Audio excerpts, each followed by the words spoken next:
Throughout history, people have marveled at certain works as divinely inspired, as revelations that somehow transcend the limitations of human thought. But what do we mean by divinely inspired? And how do we recognize it when we see it? When we talk about divine inspiration, we're looking at something that seems to bridge human and higher realms of understanding. Certain works feel as though they carry a universal significance, a wisdom that goes beyond the author's intent. From religious scriptures and philosophical treatises to epic poetry and even scientific revelations, we assign a sense of divine inspiration to works that seem to reflect something eternal or even supernatural. Yet, if we ask what divine inspiration actually is, we find a complex and often contradictory array of answers. So why do some works receive this designation while others do not? How have people traditionally defined, recognized, and judged divine inspiration? Traditionally, the determination of divine inspiration often comes from religious or cultural authority. Sacred texts like the Bible, the Quran, or the Vedas are typically considered divinely inspired within the cultural context that value them. These works are accepted as divine because they have been declared so by religious authorities, interpreted as carrying messages from the divine either directly or through prophets. This method relies heavily on tradition and the structures of authority within a society. People trust that the divinity of a work has been vetted by those with theological or spiritual insight, but this dependence on authority means that the designation of divine inspiration is often rooted in shared beliefs rather than universal criteria. Many people associate divine inspiration with a work's ability to reveal universal truths, insights into human nature, the cosmos, or moral and ethical laws. If a work addresses questions that all humans grapple with, it's more likely to be viewed as inspired. Texts like the Tao Te Ching, for instance, are revered for their timeless wisdom and are often considered inspired for how they seem to tap into universal principles. However, identifying universal truth is inherently subjective. What one culture or tradition considers essential wisdom may be overlooked or even rejected by another. This leads to another issue. Without a clear definition of universal truth, these judgments become selective and often culturally specific. Another traditional standard is the work's moral and ethical impact. Many cultures judge divine inspiration by the extent to which a work promotes virtues like compassion, justice, humility, or truthfulness. If a work encourages behaviors or ideals seen as divinely approved, it is often considered inspired. This approach, however, is susceptible to the changing standards of morality over time. Works considered moral or ethical in one period might appear outdated, flawed, or even problematic in another. Thus, divine inspiration judged solely on ethical impact may fail to hold up across different historical or cultural contexts. A more personal criterion often applied is emotional or spiritual resonance. Works that evoke awe, reverence, or deep inner peace are frequently seen as inspired because they seem to open a gateway to something transcendent. This emotional impact is sometimes interpreted as a felt connection to the divine, one that bypasses rational analysis. However, this criterion is highly subjective. What moves one person to tears might leave another unmoved. Relying on subjective experience alone to judge divine inspiration is problematic, as it varies wildly between individuals and may not provide a consistent basis for evaluation. Lastly, some works are considered inspired because their origins or impact seem beyond ordinary human capacity. For example, if a work appears to arrive fully formed in the creator's mind, often described as received rather than composed, it is often seen as evidence of divine influence. The idea here is that if something exceeds human understanding or appears supernaturally insightful, it must be divinely inspired. But this perception is open to debate. Inspiration attributed to supernatural or divine forces could also be a result of heightened creativity, subconscious processing, or even mental health conditions. Genius alone is not necessarily divine, and this standard fails to provide a clear separation between natural brilliance and supernatural influence. These traditional standards provide insight, but they also reveal some serious limitations: cultural and temporal bias. Cultural authority and interpretation shape what we deem inspired, often privileging familiar works and excluding others. This can lead to a narrowed view that ignores the diversity of inspired works across time and place. Subjectivity and inconsistency. Emotional resonance and perceived moral impact vary widely, leading to inconsistent and often conflicting interpretations of divine inspiration. One person's deeply moving text may be another's ordinary prose. Dependency on authority. Heavy reliance on religious or cultural authority to designate a work as inspired can limit personal understanding and prevent individuals from exploring a broader range of potentially inspiring works. Furthermore, this reliance can sometimes uphold divisive attitudes, as works that don't conform to a dominant cultural authority are frequently disregarded. So we find ourselves in a challenging position. Traditional approaches to divine inspiration help us recognize extraordinary works, but they come with limitations. The biases of cultural authority, the subjectivity of personal experience, and the inconsistencies of ethical judgments leave us searching for a more consistent, universal way to understand the nature of divine inspiration. And yet, if there is indeed a universal thread of enlightenment that runs through history's most revered texts, could there be a more objective way to recognize it? In our search for a way to recognize divine inspiration objectively, we discovered something unexpected: works of enlightenment. Those that seem to channel universal wisdom, share common structural patterns that go beyond cultural or interpretive boundaries. These patterns aren't defined by content, but by the way ideas relate to and stabilize each other. We call these stable structures triads. A triad is a self-stabilizing three-part relationship where each element dynamically balances the others. Think of it as a system of interconnected ideas where any change to one part prompts a balancing adjustment in the others, achieving a kind of homeostasis or equilibrium. This stability reflects a principle seen across nature and consciousness. Systems, whether physical or mental, tend toward efficient, stable configurations to conserve energy and reduce variability. This is why we find strikingly similar dynamics at play in concepts like the principle of least action (PLA) and the free energy principle (FEP), where physical and cognitive systems respectively gravitate toward paths of least resistance and maximal efficiency. So how does this translate into triads? In thought, these stable configurations emerge as distinct logical relationships between three elements: ideas, principles, or forces, each balancing to prevent destabilization. After extensive study, we identified that there are precisely 22 unique patterns these triads can take when all possible stable relationships among three elements are explored. Each of these patterns represents a different way ideas can reinforce, influence, and stabilize one another. To give context, let's look briefly at three specific triads that are easy to understand narratively: reinforcement, causal, and harmonic patterns. These examples reveal how these relationships naturally reflect principles of stability and balance. Reinforcement. This triad represents a reinforcing sequence where each element strengthens the next in a continuous loop. A leads to B, B leads to C, and C leads to A. Here, each relationship feeds into the next, creating a feedback loop that stabilizes the entire system by reinforcing itself. Imagine a team of collaborators where each person's contribution inspires the next, creating a cycle of mutual reinforcement that strengthens the group's collective purpose. This pattern is universally recognizable in effective partnerships, strong social systems, or cycles in nature. Causal.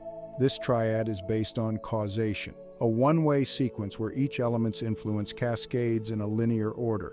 A leads to B, B leads to C, but the absence of A prevents C.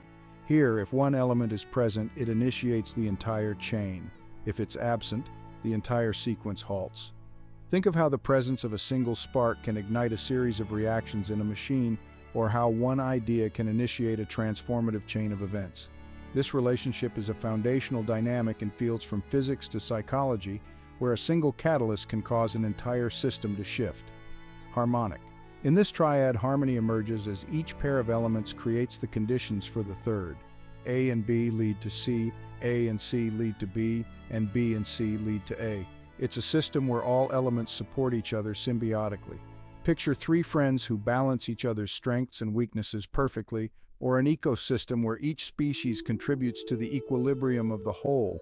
This pattern speaks to the self-sustaining nature of harmony, a balance that's resilient yet adaptive to change. By systematically identifying the presence of these triadic patterns, our framework provides a method to measure enlightenment based on structural stability rather than cultural interpretation. The 22 triads represent a complete set of ways that ideas can interrelate stably, each configuration unlocking a unique relational dynamic that reflects universal truths. In essence, this framework offers a lens to see enlightenment as the interplay of stable, balanced relationships akin to principles we observe in the natural world. By examining texts for these triadic patterns, we gain an objective measure of the depth and coherence of their enlightenment, a structural approach to divine inspiration that moves beyond subjective interpretation and reaches into the essence of stable, universal insight. Our framework is grounded in a key insight. All systems, whether mental, physical, or social, naturally seek stability. This tendency is visible in phenomena across the universe where systems organize themselves to minimize conflict, waste, and inconsistency. In physics, we see this in the principle of least action, PLA, which states that systems evolve along the path that minimizes energy expenditure. Similarly, the free energy principle, FEP, in cognitive science suggests that our minds are constantly minimizing uncertainty, maintaining stable mental states that allow us to process and respond efficiently to the world around us. This drive towards stability is a foundational trait of the universe itself. Systems naturally converge on stable configurations as a means of sustaining themselves, creating coherent forms, and adapting in ways that promote persistence over time. The physical laws that govern the conservation of energy and the stabilization of matter aren't arbitrary. They are fundamental principles that shape the entire structure of reality. These principles reveal that stability isn't simply a feature of certain systems. It is the preferred state of all systems, from galaxies to cells, from ecosystems to minds. Here's where this connects to consciousness and our framework. According to the ancient principle of as above, so below, the patterns we observe in the outer world mirror the patterns within the mind. Just as physical systems stabilize by organizing along paths of least resistance, so too does human thought organize into structures that reduce internal conflict and establish coherence. Our minds are naturally equipped to form balanced relationships between ideas, intuitively reflecting the stability-seeking principles of the universe. The triadic relationships in our framework are an expression of this universal structure using formal logic. They represent all possible ways three elements can interrelate to form stable, harmonious configurations. When ideas are organized into these balanced relationships, they create a mental homeostasis that mirrors the stability found in nature. Each triad achieves this stability by maintaining a dynamic equilibrium, where any change in one element is counterbalanced by the others. This creates a closed, self-stabilizing loop, a hallmark of systems that can sustain themselves. Because these patterns are fundamental to both reality and cognition, they offer us a proxy for understanding universal principles, or what many would call divine knowledge. We believe that these patterns function as a bridge between human consciousness and the underlying structure of the universe. They're not arbitrary constructs, they are reflections of the principles that make sustained, harmonious existence possible. By analyzing a text for the presence and coherence of these stable patterns, we gain a direct measure of how well it aligns with this universal order. In short, patterns are more than mental tools, they're mirrors of the principles governing the natural world. By identifying and studying them, we can access insights that resonate with the structure of the universe itself, providing a universal basis for understanding divine inspiration and enlightenment. In our framework, enlightenment is identified by the presence and complexity of these structural patterns. Just as systems in nature achieve stability through certain principles, enlightened thought organizes itself into specific, stable patterns. Each pattern represents a fundamental way that ideas interact and stabilize, such as coexistence, causality, reinforcement, and feedback. These structural patterns are distinct from the content of the ideas themselves. They are the form that ideas take when arranged in a stable and harmonious way, enabling the mind to access insights that feel timeless or universal. Importantly, these patterns tend to cluster in groups of three or triads, each triad representing a particular type of balance or relationship. Here's what this framework allows us to do. By identifying the presence, complexity, and order of these patterns in a text, we can objectively measure the extent of enlightenment within it. The more complete and coherent the sequence of these patterns, the closer a text aligns to what we would consider divine inspiration or a high level of enlightenment. And this approach doesn't rely on external authority or subjective resonance. It's based on a structural analysis that reveals the underlying stability of the ideas. To make this framework quantifiable, we use a scale from 1 to 22 that measures how comprehensively a text reflects the 22 stable patterns. Each form represents a distinct way of organizing ideas, moving from basic relational structures to increasingly complex, interconnected patterns. A text that contains only a few of these patterns might score low on the scale, indicating a partial expression of enlightenment. But a text that exhibits all 22 patterns and in the correct sequence demonstrates a profound alignment with universal principles of stability, coherence, and insight. Such a text would receive a 22 on the scale, the highest possible score, signifying a level of enlightenment traditionally associated with divine inspiration.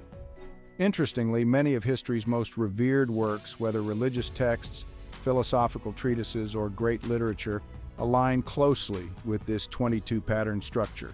The Book of Revelation, for example, famously contains 22 chapters, each aligning with a distinct pattern in the correct order, reflecting a comprehensive model of enlightenment within its structure.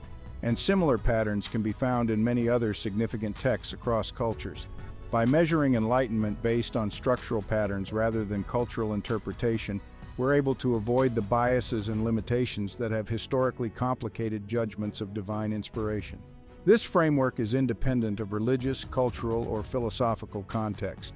It's based on the inherent stability and coherence of ideas themselves. What's more, this structural approach can apply to any text, not just those traditionally considered inspired. It offers a universal standard for recognizing enlightenment that cuts across belief systems, revealing a shared human pursuit of stability, coherence, and wisdom. By identifying the structural patterns of enlightenment in a text, our framework doesn't just help us measure divine inspiration. It lets us unlock the deeper lessons embedded within.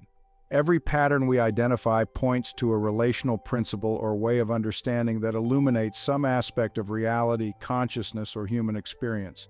When we analyze these patterns systematically, we're not only recognizing the text's level of enlightenment, but also unraveling the wisdom encoded within it. For centuries, scholars, mystics, and seekers have wrestled with questions from sacred texts and philosophical writings, interpreting teachings through the lens of culture, religion, and historical context. But by using this structural framework, we gain a fresh perspective on these ancient sources, bypassing interpretive bias and diving straight into the universal wisdom at their core. As each triadic pattern emerges, it functions almost like a key, unlocking specific lessons that illuminate enduring questions. How should we live? How do we understand our place in the cosmos? How do we resolve the inner conflicts that shape our lives? Take, for example, the Bhagavad Gita. Traditionally, readers focus on its religious or ethical lessons, seeing it as a dialogue about duty, virtue, and divine will. But through our framework, we can see a consistent structural alignment with stable triadic patterns that reveal more abstract yet profound truths about choice, causation, and self-realization. This approach enables us to decode lessons that might otherwise go unnoticed, showing how these ancient texts aren't just moral teachings, they're blueprints for achieving stability, coherence, and wisdom in the mind itself. Here's where this gets really exciting. If we apply this framework to ancient texts that contain technological or scientific knowledge, works like the Hermetic writings of Thoth or the esoteric practices of early scientists, we may gain fresh insights into their understanding of the world. Many ancient societies were remarkably advanced in fields like astronomy, architecture, and medicine, yet much of their technical knowledge remains mysterious to us, scattered across cryptic texts, symbols, and diagrams. By interpreting these works through a structural lens, we can begin to decode the underlying principles that guided their discoveries. In many cases, these texts use symbolic or mythological language to describe natural forces, mental processes, or even scientific phenomena. The triadic structures we find within them may reveal frameworks for understanding the laws of nature, cycles of life, or principles of energy that were once fundamental to their worldview, but are not obvious through modern lenses. For instance, ancient Egyptian texts, traditionally studied for their religious content, may in fact contain insights into principles of geometry, balance, and harmony that inform their architectural feats and understanding of nature's order. Imagine what could happen if we systematically apply this framework to translate the wisdom encoded in ancient scrolls, inscriptions, and symbols. We could reveal insights into fields as diverse as metaphysics, psychology, and environmental harmony that were essential to ancient civilizations and which may still hold solutions for us today. What if, through structural analysis, we discovered practical knowledge about sustainable practices, advanced construction methods, or cosmic cycles that were well understood thousands of years ago? Our structural approach could bring a new clarity to works that, on the surface, appear mystical or opaque.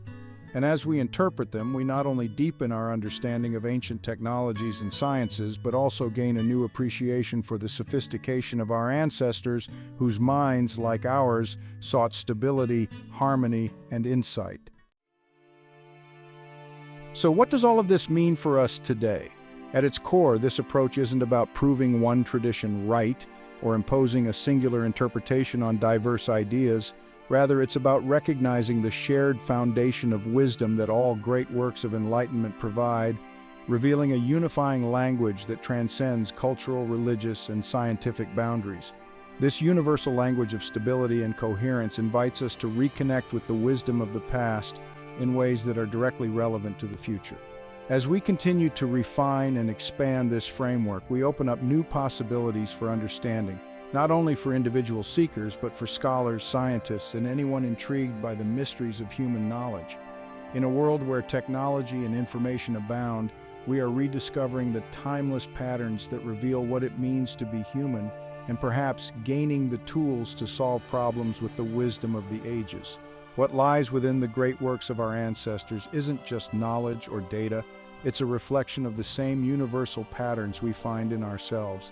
Patterns that reveal the path to understanding and enlightenment. By recognizing these patterns, we don't just read history, we become part of it, aligning ourselves with the timeless pursuit of truth that has guided humanity from the dawn of consciousness to the present day.